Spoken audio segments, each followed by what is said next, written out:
our last content commentary video, we talked about Jenny, our multi-passionate, creative friend, and her battle with the internet.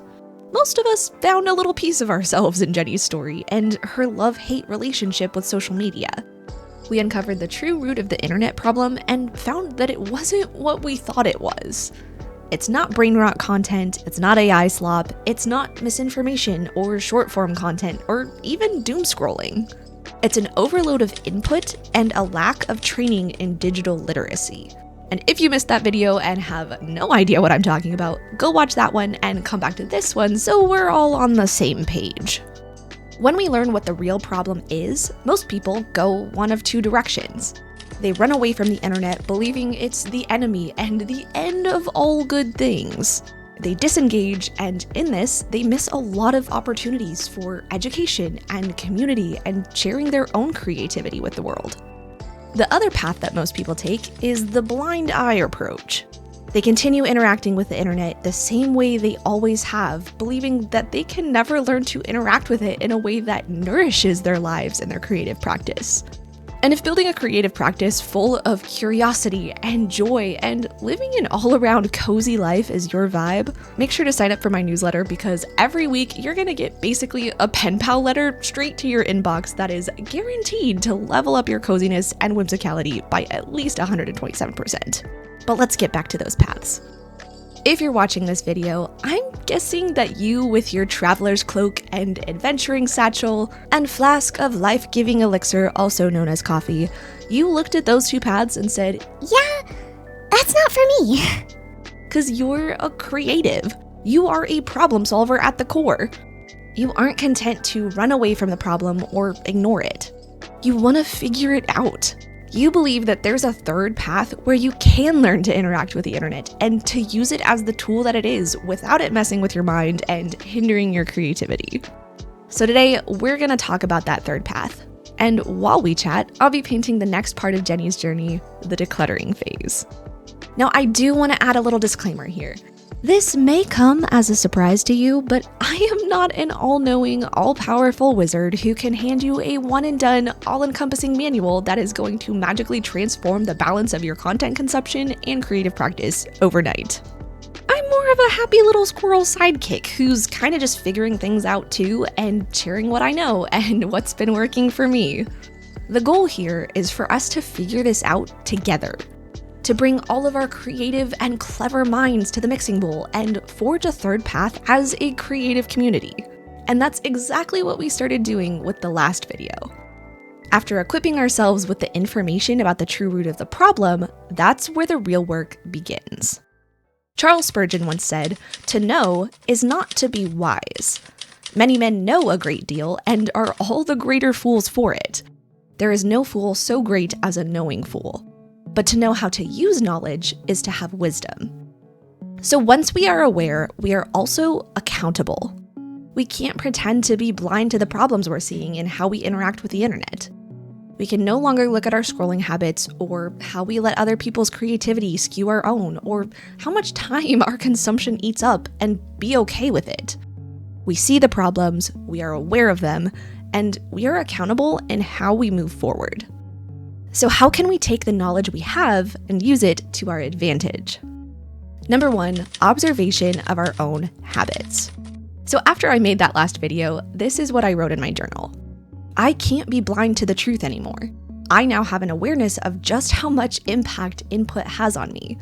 I have to choose what I do with the truth. I must be diligent in stewarding this new knowledge. So I was journaling like crazy, really putting my critical thinking skills into practice and brainstorming all of these different ways that I could better interact with the internet. What boundaries could I set? Should I take notes when watching videos to truly evaluate what I'm taking in? Should I set time limits on internet usage? Should I only use certain platforms? I was building a really solid game plan. Oh yeah, it's all coming together. And I was passionate, I was confident, and then I was so sick.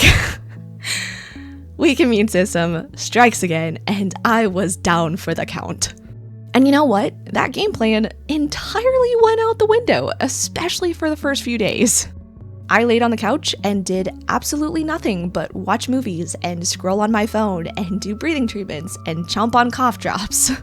It was survival mode, and for the first few days, I did not care about any of those new ideas I'd been having.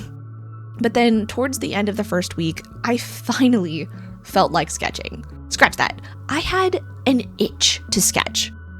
I had spent so much time just consuming, and I literally felt like I was gonna go bat crap crazy if I didn't make something. So I put my phone down, I turned off the TV, and I just sketched. Nothing grand, only about 30 minutes, but it was amazing. I felt so good, so nourished afterwards.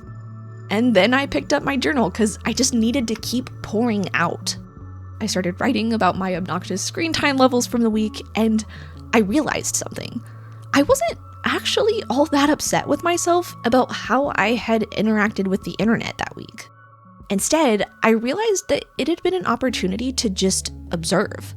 When I had no boundaries, nothing else to do, what was I consuming? And how was it making me feel? In just 4 or 5 days of endless, unhinged scrolling, I noticed some pretty interesting things. Number one, social media can very, very quickly make me feel like what I have is not what I should have. My closet should be more cohesive, so I should go buy XYZ. My nails should look nicer, so maybe I should go get those done. So-and-so uses this paintbrush, and I bet that would make my paintings look a whole lot better. By the end of that week, I'd added so many new things to my shopping list, and I didn't like that. None of these were things that had even crossed my mind previously. Now, there is absolutely nothing wrong with wanting to switch up your wardrobe a little bit or try a new creative supply. But when the content you're consuming makes you feel less than because of what you don't have, or feel like you have to go out and buy it right now, we need to ask ourselves if it's content worth consuming. Number 2, I bounced between apps and videos a lot more.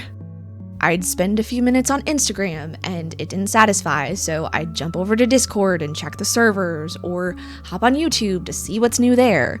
I'd start watching a video, then scroll through the For You section while I was quote-unquote watching it.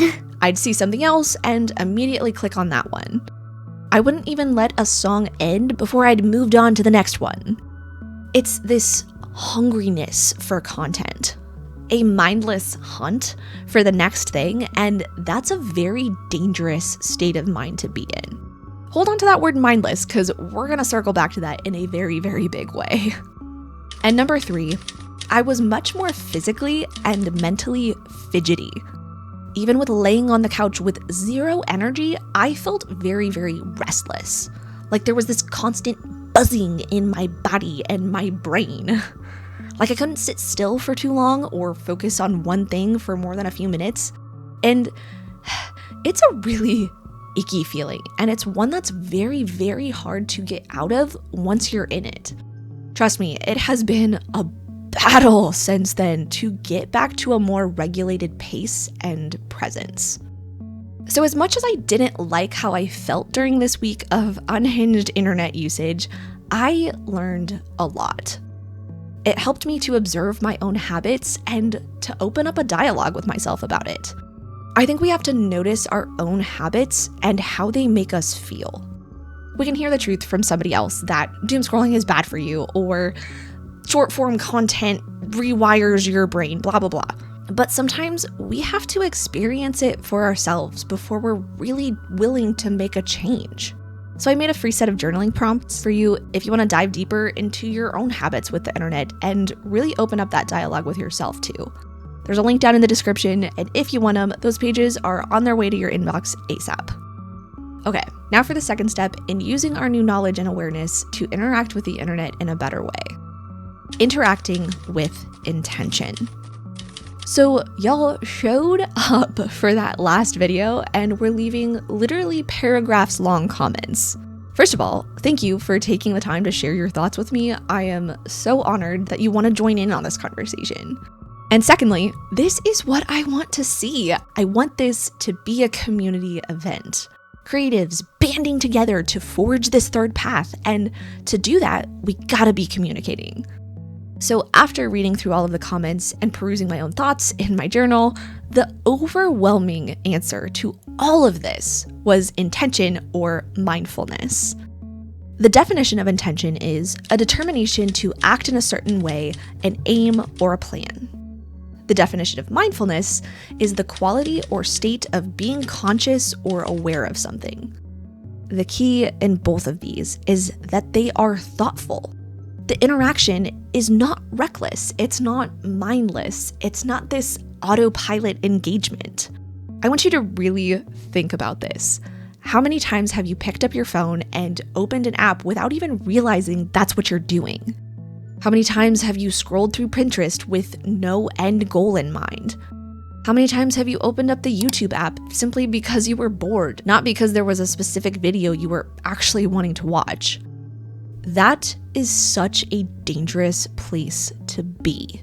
It is this thoughtless, intentionless consumption that leads to that discontent, that lack of creative direction, that tumble into brain rot culture. So, how am I trying to interact with the internet with more intention? First up, no second screen. If I'm watching a movie with my family, I am not on my phone at the same time. This has been a big character flaw of mine. But I had to ask myself, if the first screen isn't worth my full attention, why am I even watching it? And the reality is, our attention can't be in two places at once. So if you're watching a show on TV and scrolling on your phone, neither is receiving your full attention. And that's where mindfulness goes out the window. Next up, limiting my screen time. I don't have super clear guidelines on this yet for myself, but for now, I'm setting the boundary of no phone before 8 a.m. My brain needs space and time to wake up before being flooded with information and excess stimulation. I also want to have a lot of pockets in my day where my phone is nowhere to be found. Again, I need that time and space to actually process what I'm consuming. Which brings me to the next part. Evaluation. I believe the internet is full of wonderful things. So many educational resources, so much beautiful creativity, and I want to partake in that, but to consume with intention, I need to actually evaluate what I'm consuming. So for most of the videos I've been watching lately, I have my notebook and my pen ready to write down the things that stand out to me and to write down my own thoughts on the topic. It's not enough to just listen to the information.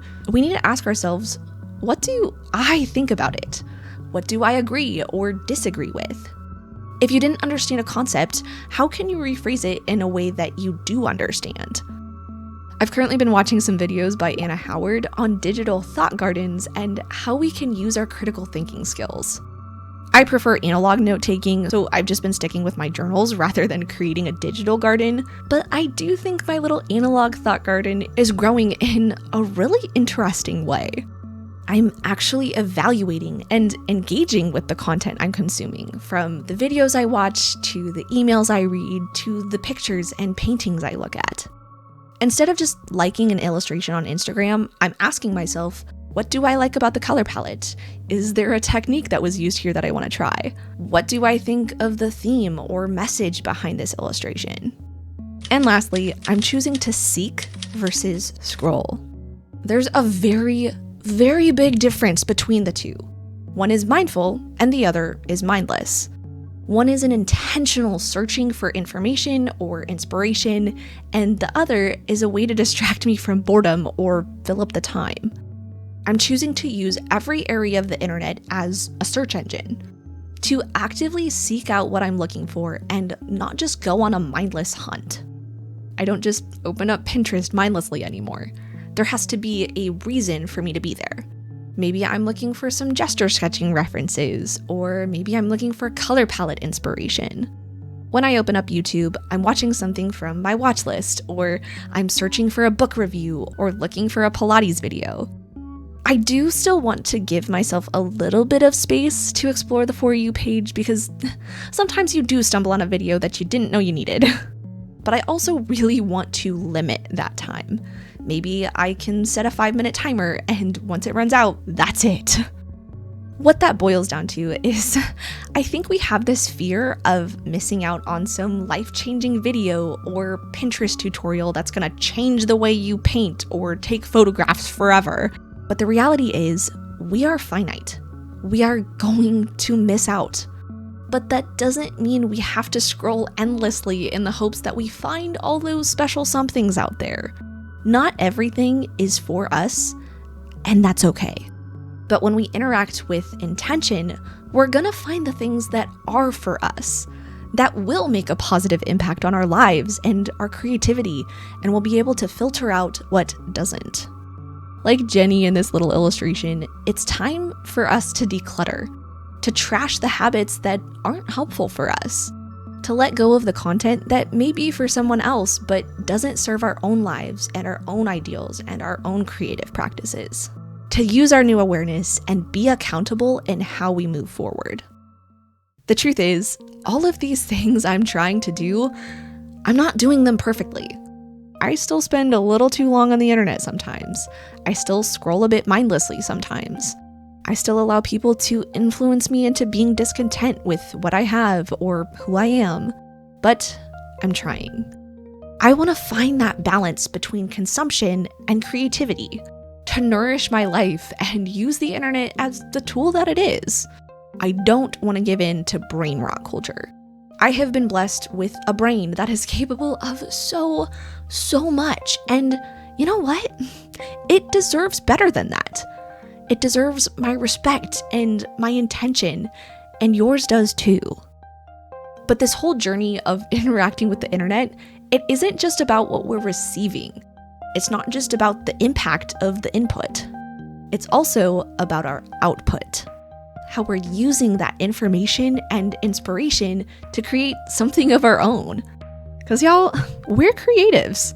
That desire, that passion to create, it's literally ingrained in us. And in the next part of this series, we're gonna learn how to take the input and joyfully produce the output. Anywho, thank y'all so much for watching. I hope you enjoyed chatting with me about forging this third path and watching me paint this little illustration. If you need the reminder to let go of those bad habits, I do have prints of this piece available for pre-order. And don't forget to download those journal pages in the description to observe your own habits and start interacting with the internet with true intention. Huge thank you to the Cozy and Curious creatives over on Patreon for helping to support my creative journey. I know this one was a little bit heavier today, so if you need to follow it up with a cozier video, then head on over to watch this one next. Thanks again for watching, and I'll see you soon.